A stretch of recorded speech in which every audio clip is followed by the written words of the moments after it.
Good morning, Eben, and good morning to the viewers.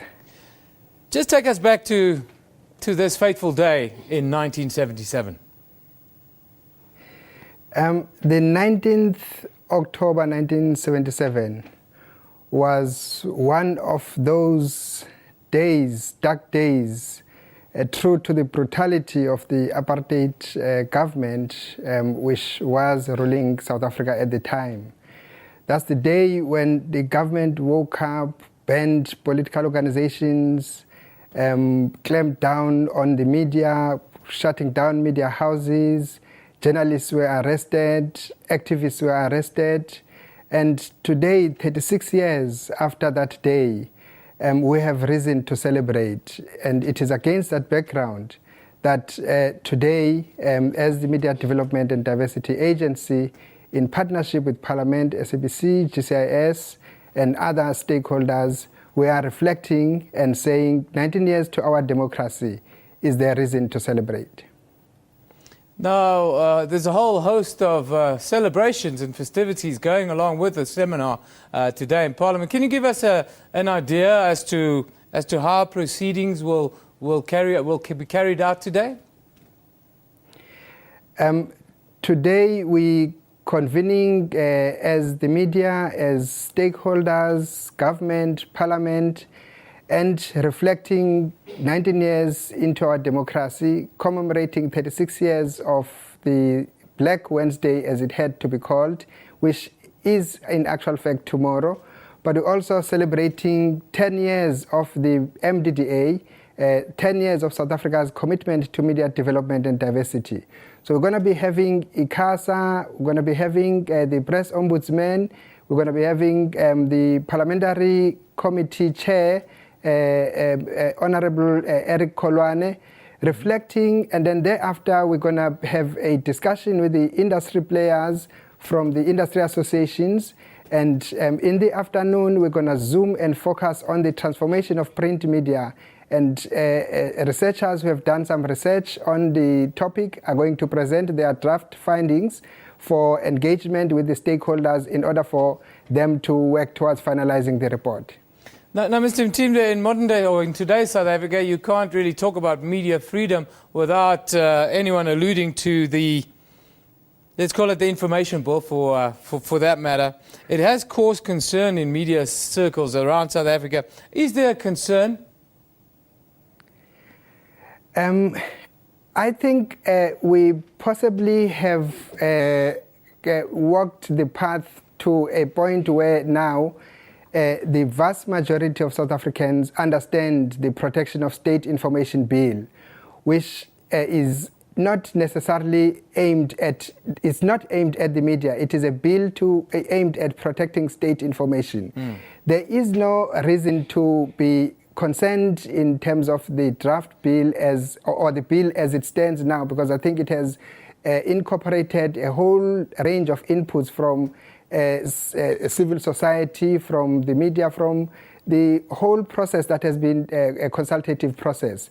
I think we need to always remember that in South Africa, the reason we have to celebrate is because we have a constitutionally protected media freedom. So therefore, to the extent that any of an action is taken that is threatening media freedom, the Constitution will protect the media, will protect the citizens, will protect South Africa, and therefore there is no reason to be concerned and argue that media freedom is under threat. I think we've got reason to celebrate. We must celebrate 19 years of our democracy, constitutionally protected media freedom, and 10 years of MDDA, which is another commitment by the government to promote media diversity. We have institutions like ICASA that have created a broadcasting industry that is serving the public interest. We have a whole range of legislative pieces and policy that promotes plurality of voices, of views and opinions, and we have reason to celebrate that, and that is not under threat. What is threatening media freedom in South Africa is media monopoly that the report from the Print and Digital Media Transformation Task Team suggest that clearly there is a lot that needs to be done in terms of print media. And if we're not dealing with that challenge, unfortunately, that is a threat to media freedom. You mentioned something around monopolies that I immediately resonate with. It leads me to the question, the other question I wanted to ask you is, how is media ownership in South Africa changing the rules of the game? Media ownership in South Africa has changed in these 19 years of our democracy. In the broadcasting landscape, we are seeing 3 tiers of broadcasting. Broadcasting that is owned by community and controlled by communities. Broadcasting that is privately and commercially owned, and public broadcasting like the SABC. And that presents a diversity of ownership and control. And also, we have seen diversity in respect of content and programming, representation of all corners of South Africa in the broadcasting space. In print media, that is where we still have a challenge of media monopoly, where the mainstream media is dominated by 4 big players, and unfortunately, they are the dominating media house throughout the country.